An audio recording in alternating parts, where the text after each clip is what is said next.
Umaga na naman nga at papasok na naman nga ang mga anak ko. Eto nga at inuuna ko na nga igayak itong mga baon nila habang binibihisan nga sila ng kanilang daddy. Tulong nga kami sa pag-asikaso sa aming mga anak lalo na nga kapag nga merong pasok sa school.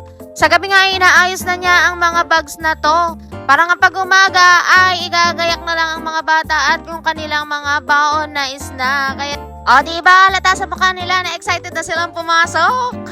Nakagayak na nga sila kaya nga ito ihahatid na namin sila sa kanilang school. Buti na nga lang ay magkasabay ang pasok nila sa umaga at ng isang hatiran na nga lang ang pagsundo na nga lang ang bumabalik-balik dahil nga magkaiba sila ng sundo at oras ng uwi. Ay napakapogi naman ang aking driver na re. Malapit nga lang pala yung eskwelahan ng aking mga anak dito sa aming bahay. Kahit nga lakaran ay pwede. Ito na nga stop na nga ng aking asawa yung aking anak sa unang gate. Dahil nga yung isa kong anak ay dun nga siya sa may kabilang gate. Napakabilis ang panahon, meron akong 2 estudyante. Eto nga ating bunso naman ang aking ihahatid sa kanilang classroom. Buti na nga lang ay napakadali nga lang nitong iwanan sa kanilang room. Hindi na nga siya yung kagaya ng ibang bata na kapag iniwan ng mami ay talaga naman umiiyak.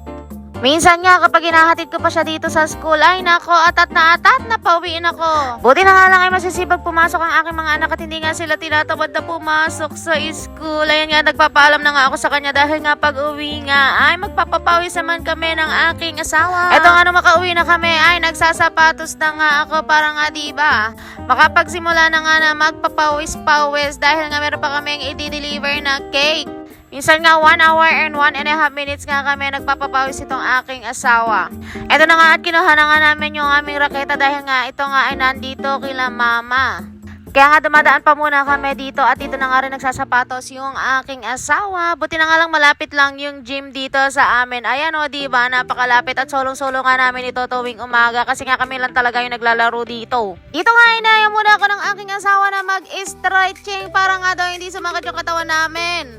Noong mga pangalawang araw nga namin ay hindi nga kami nag-i-stretching kaya nga pagkagising namin nakaporda sakit ang aming mga kasu-kasuan. Ganito yata talaga kapag 30 na. Kaya nga sabi niya, igalaw-galaw daw muna namin yung aming katawan bago nga daw kami magsimula na mag-badminton. Di na nga namin sinama yung aming pagbabadminton dito at baka nga masawa na kayo sa amin. Kaya nga ito na makatapos na kami at saka lang ako nag-video at umuwi na kami para nga gumayak dahil nga ito, magdi-deliver na tayo ng cake.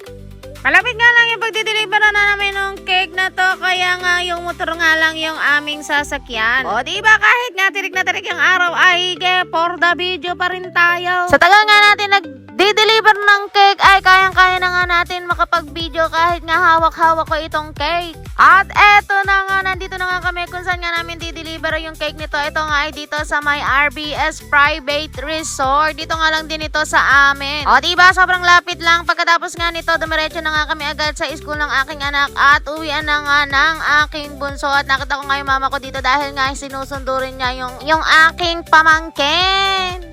Inawanan ko na nga si mama dito at sisilipin ko nga yung anak ko kung uwian na nga at tamang-tama na nga at sumasayaw na nga sila ng paalam na sayo. Ito na nga, pumasok na nga ako sa room para nga tulungan ko siya magayos ang kanyang gamit. Pero di siya mapakali dahil nga meron nga daw siyang papakita sa akin at pinakita nga niya sa akin yung mga ginawa niya dito sa school. Nakakatuwa naman yung anak ko dahil tingnan nyo naman ang gaganda ng kanyang ginawa sa school, diba? Di ko na nga pala natapos yung pagbibideo na to hanggang sa masundo ko rin yung aking panganay. Wala na nga sa isip ko na mag-video-video kasi nga napakarami pa nga namin gagawin ngayong araw. Kaya naman sa susunod na nga lang ulit ako mag-a-update. Kung gusto mo nga maging updated sa aking vlog, mag-follow ka na.